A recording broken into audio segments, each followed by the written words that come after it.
Alright, today we go on to chapter 13 of SD44 or SD44.13, Attaka Panya Sutta, the 8th discourse on wisdom.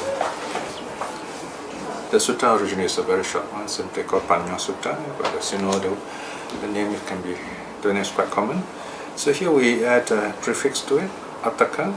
Attaka means, here it means 8. It comes from the book of eights. There are 8 things here, which is from the Anguttara Nikaya, the book of eights, Sutta number 2. The theme is 8 ways conducive to the arising of wisdom. These are 8 aspects of personal training, whether especially as a monastic, but also applies to a serious practitioner like ourselves.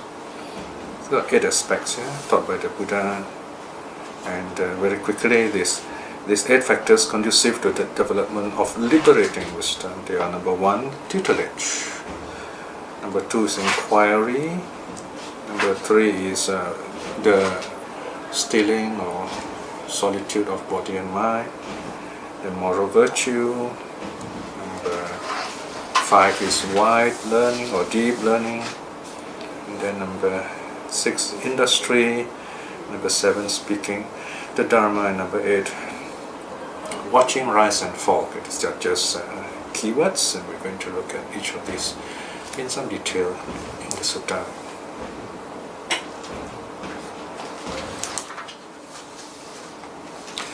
Alright, let's look at it straight away into the sutta. The sutta translation begins on page 151. The 8th discourse on wisdom, A8.2. It's very good to have a habit of always kind of remembering the reference number of the sutta. Remember, the name is also good, but sometimes we have duplicate names. Sometimes the names may vary depending on different traditions. For example, you have in Sri Lanka you have Kalama Sutta, and then in Myanmar you have Kesa Muttiya Sutta, and then Thailand Kesa Puttiya Sutta, and so on. So the number here is A8.2.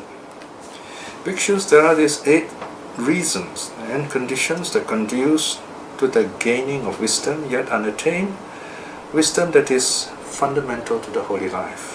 And notice the highlighted phrase, wisdom that is fundamental to the holy life. Adi brahmacharyaka. Okay, panya. The holy life, of course, refers to living the Buddhist training. Okay? I mean, for lay people, you have keeping the 5 precepts, practicing mental stillness, some kind of meditation if possible, and then cultivating wisdom aspect.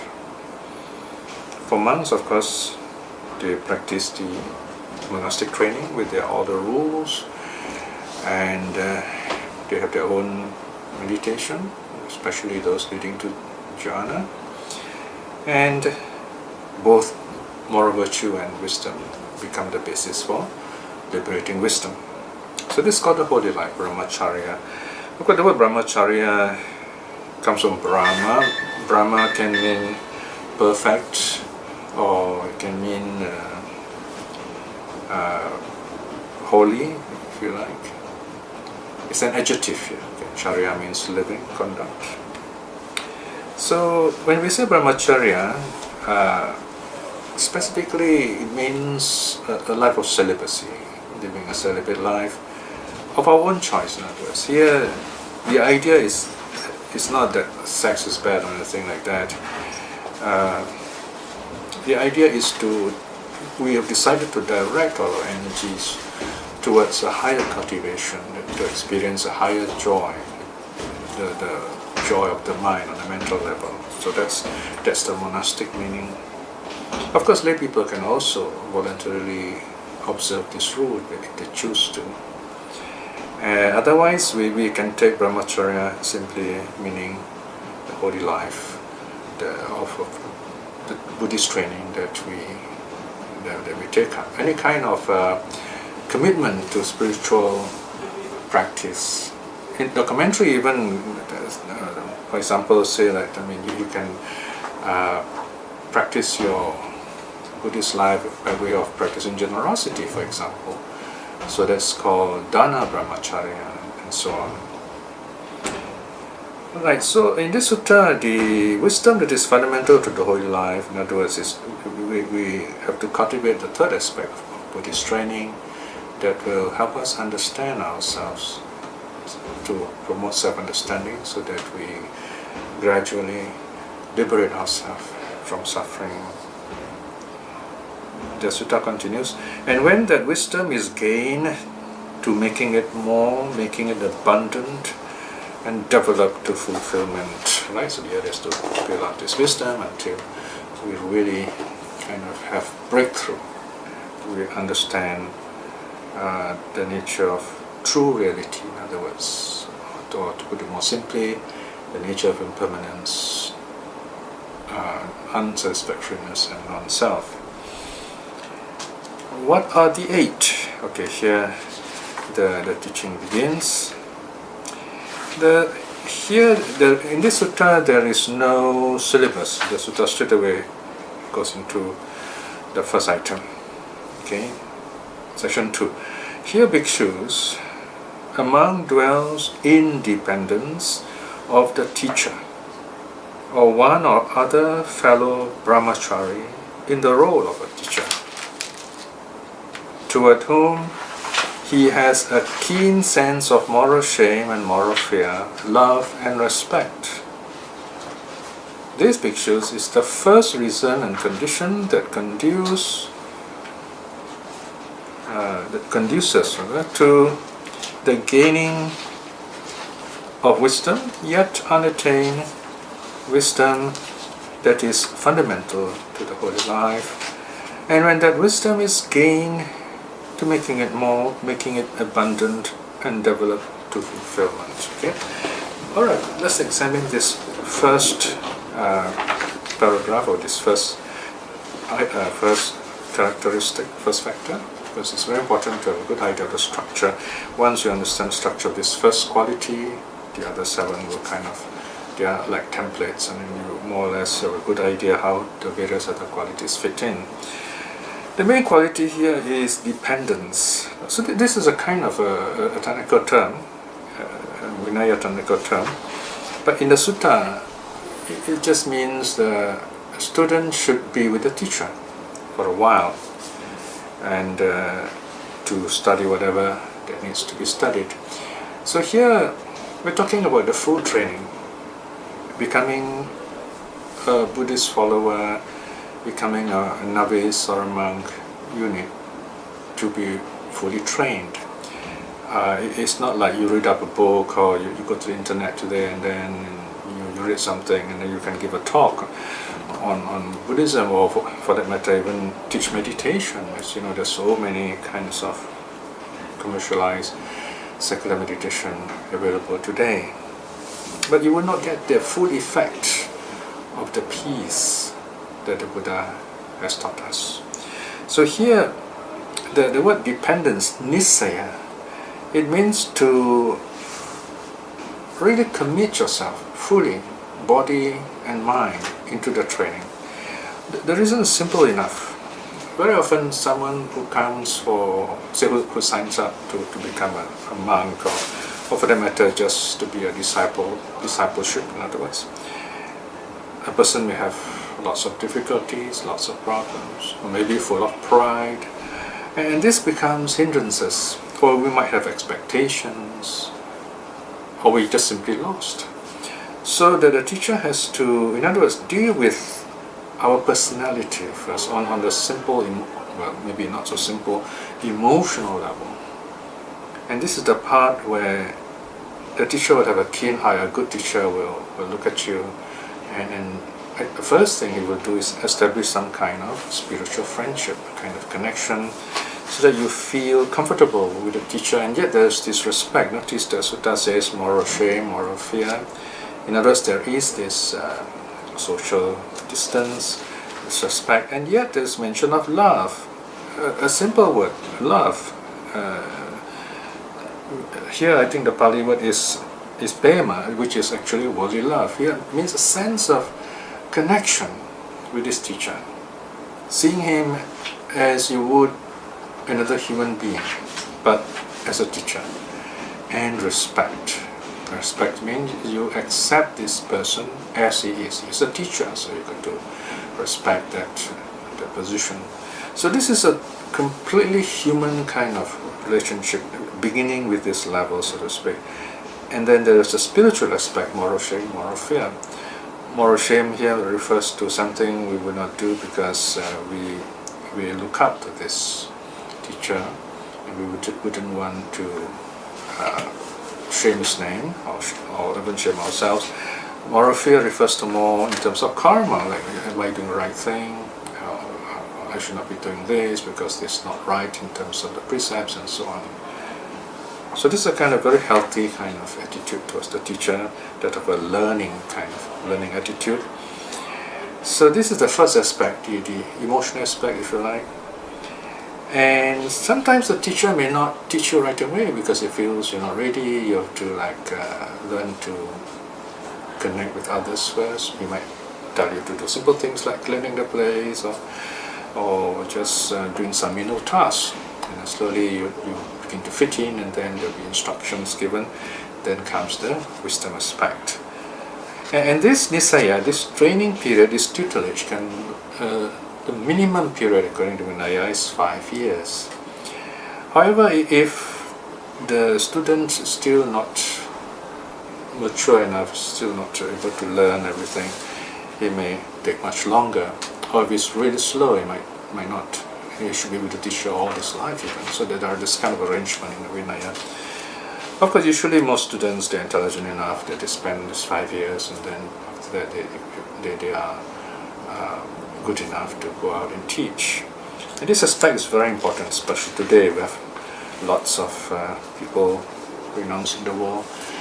And also there's Buddhism is very popular. You find teachers are very popular. So you have to be very careful not to get caught up with this idea of becoming a monk and then foregoing nisaya the moment you put on the robe, and you think, wow, people respect me, and then you feel so great about it. And then you want to start your retreat center right away. Because if you do that, then when the world kind of overbears over you, comes to you, and you find you're not prepared to deal with all these challenges. Sometimes the challenges are very strong, sometimes the temptations can be overwhelming. And if you do not have this Sangha spirit, then you're all alone, and you're going to fail, you're going to break the precepts, or you're going to give up, and that wouldn't be very helpful. So this Nisaya, in other words, is to help us become a real part of this wonderful family called the Sangha that goes back to the Buddha's time. And you don't act alone, so to speak. You act as part of the spiritual community. So that's the meaning of Nisaya. So this is the first part, okay?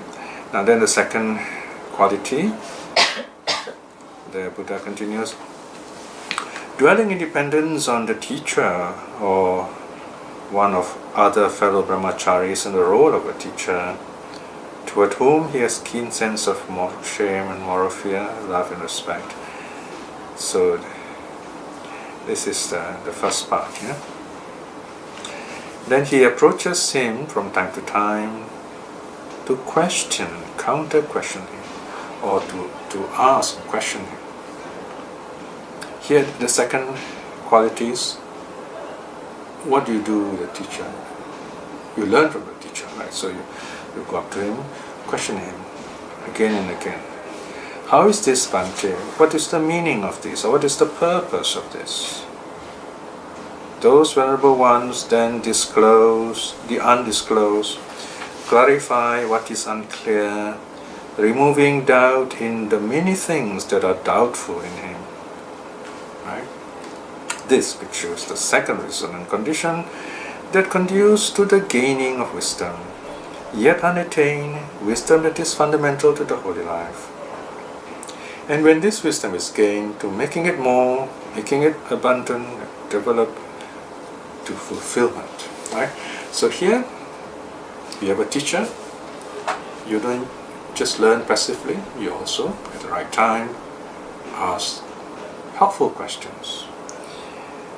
Of course, we can do this anytime. Let's say if you are living in a place where you don't get regular teaching monks, practicing monks, there's an occasion you get visiting monks, you have a chance to ask them questions. And if they are kind and compassionate and wise, they will answer you. There is a saying in the suttas where the Buddha advises us, if you find a good teacher, go on questioning him. Even if he chases you away, go on questioning him. It is unlikely any monk will ever chase you away. The worst thing is probably he will not answer you completely. Then we'll ask the same question again. I remember the first monk I met when I was still a teenager, like 40 years, more than 40 years ago. He was quite a speaker, quite an orator. He's able to give some very clear answers. Most of the question and answers that he gave, or we asked him, and the answers that he gave were quite simple, quite clear. But there's one particular point that I have difficulty understanding, that is the teaching of non-self, anatta. And I remember I will wait for the time when he's all alone by himself and where there are no other visitors.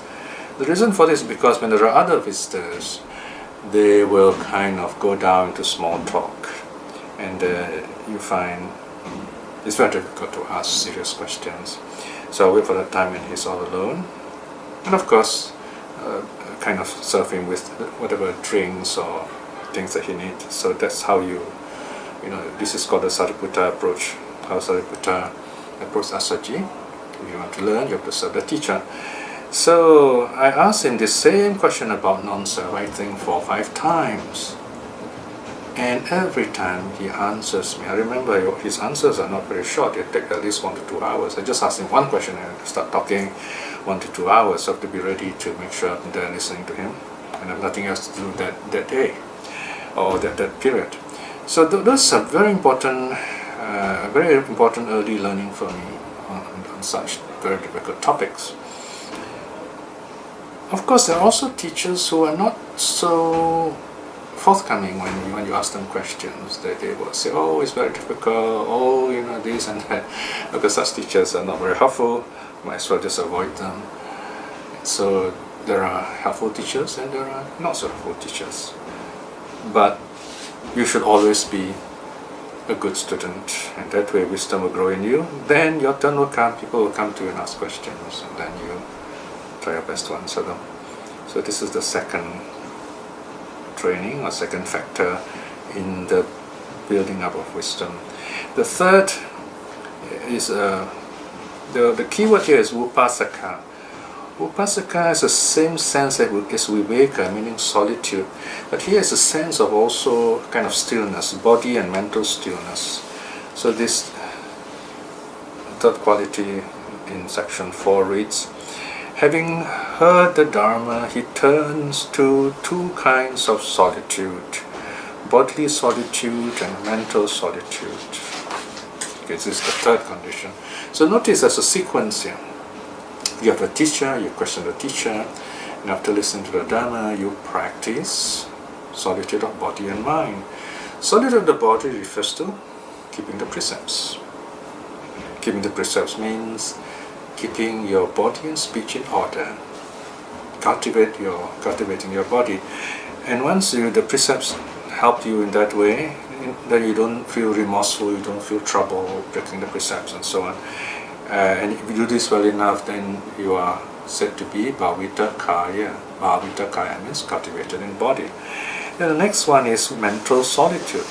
This means doing meditation, calming the mind. Okay, so this is the other aspect of it, body and mind. Okay. So now here what's interesting is this bodily and mental solitude comes first, and then moral virtue. Okay? Here, probably the idea of a bodily and mental solitude is to kind of a learning process, and then you get a little more serious, understanding the nature of moral virtue, the precepts themselves. That is quality number 4 in section 5. He is morally virtuous. He dwells restrained by the restraint of the Patimokkha, monastic code. These are the monks and nuns. Accomplished in proper conduct and proper resort. Proper conduct means keeping to the rules. Proper resort, he only goes to places which are at the right time and to do the right thing, like going for alms and so on. Seeing danger in the slightest fault. So in other words, he's very careful not to be controversial. So he keeps to the rules as closely as possible. He trains himself in the training rules he has undertaken. You notice the last line. He keeps to the rules. So he doesn't say, oh, we are modern monks, we don't need these rules. He doesn't bend the rules. But what you bend too much will break. So this is the good monk, the good monastic, the good nun. So this is the 4th reason, condition that will teach you to cultivate wisdom. Now the 5th quality is deep learning or wide learning. So you notice the sequence again, having a teacher, asking questions, learning to calm your body and mind, keeping the precepts. Then you go into really deep learning. Here, in other words, you kind of do your own investigation, your own study, your own research. He is deeply learned, remembers what he has heard, a store of learning. Whatever teachings that are beautiful in the beginning, beautiful in the middle, beautiful in the end, endowed both in the spirit and in the letter, that proclaims the holy life, utterly complete and pure.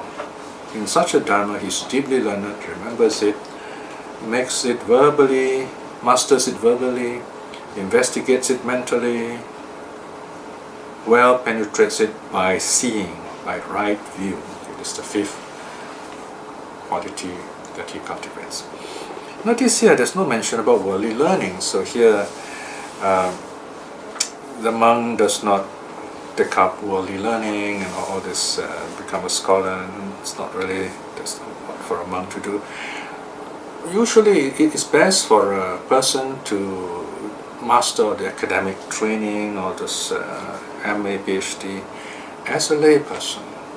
And then when you become a monk, you have those trainings, and that's fine. Rather than doing it backwards, become a monk, then you go into that kind of training. It's going to affect your monastic training for sure in some way. You're going to dilute your spiritual training. You become domesticated, to say this, to put it very simply. So here, this person also practices the Dharma that he's learning. And whatever Dharma he learns, and when he teaches the Dharma, he's not teaching something academic or intellectual, but something as a spiritual experience. And this is really wonderful if you can find such a teacher.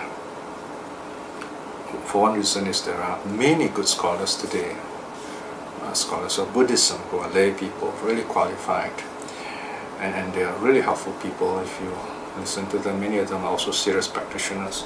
So imagine if a monk or a nun tries to be a scholar, then he's wasting his opportunity of really going even further spiritually.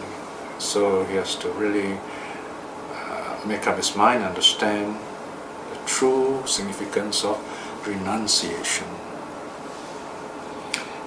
Quality number 6 is industry, or the Pali word is arata virya, in other words, initiate effort. The sutta reads, he dwells exerting effort in abandoning unwholesome states and promoting wholesome states, strong in energy, firm in effort, not neglecting the tasks in wholesome states. Now what does this mean? Here is, you might say, is a there is meditation, mindfulness going on. So, and this the effect and the benefits of meditation also flows into his daily life when he's not meditating, in other words. So he begins to use his meditation to reflect on the Dharma he has learned, and also to straighten his practice and his conduct, so that he practices the four right efforts. Whatever negative things that he has not done, he keeps it so, and those negative qualities he discovers that he has, he cuts them down or totally stops them. There's a second right effort. And the third one, those good qualities he has not cultivated, he cultivates them. And the fourth right effort is he maintains, sustains, he keeps on doing those good qualities. So this is the sixth quality that brings him great wisdom. Now comes quality number 7, speaking the Dharma. When he goes before the Sangha, he does not engage in rambling talk or low talk. Right? In other words, he doesn't gossip or have small talk, but as a monk he would either speak the Dharma or meditate, observe noble silence. And that's what the sutta says.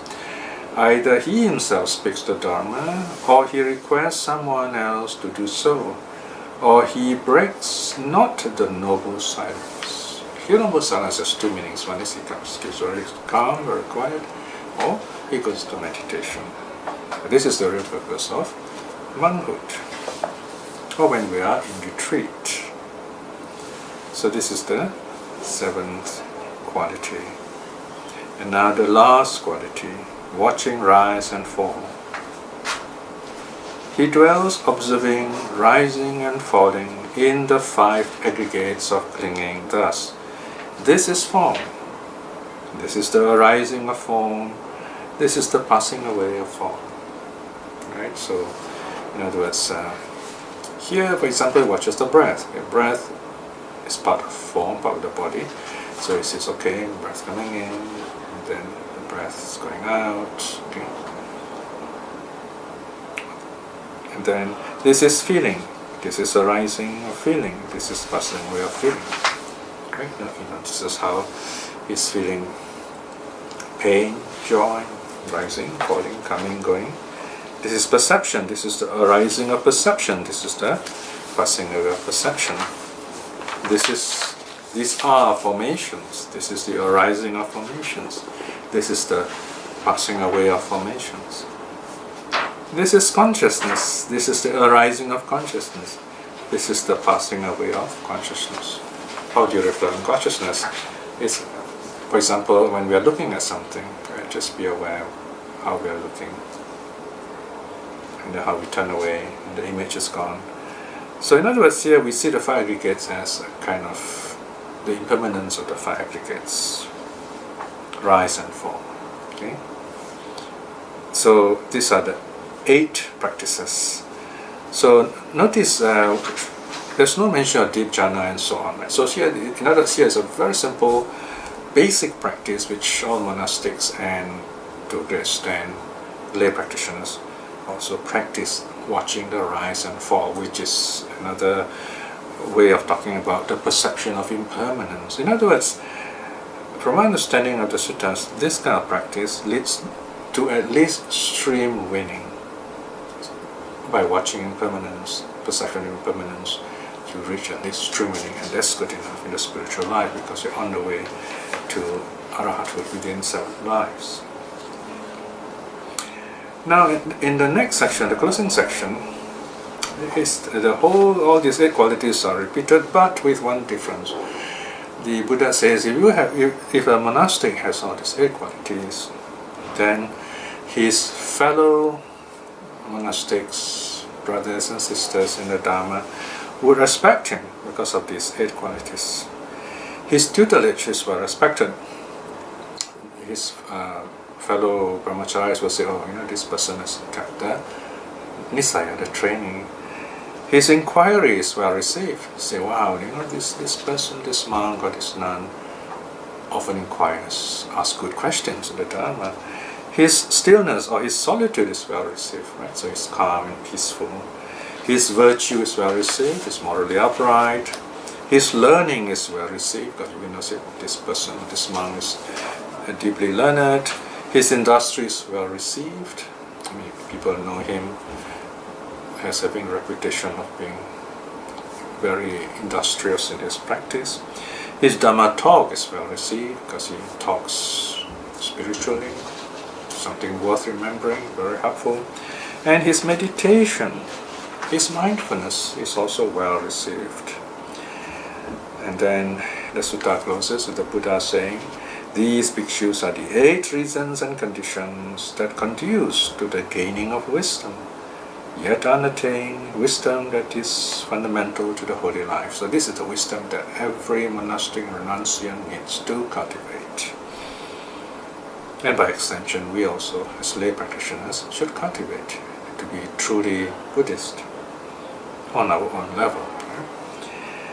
And when that wisdom is gained, to making it abundant and develop to fulfillment.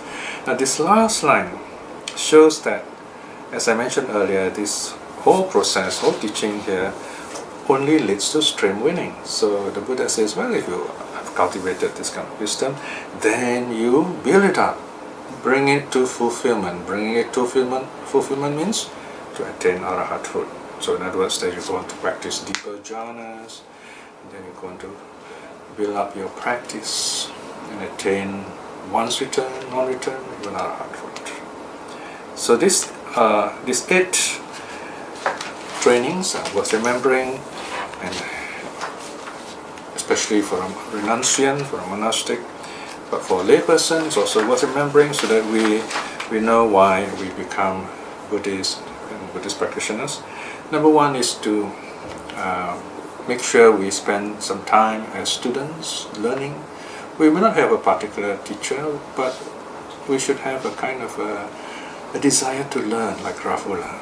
Rahula will get up every morning, take a fistful of sand and say, may I today learn as much as there is these grains of sand in my hand. Of course you can't count the sand, but the meaning is, may I learn as much as I can.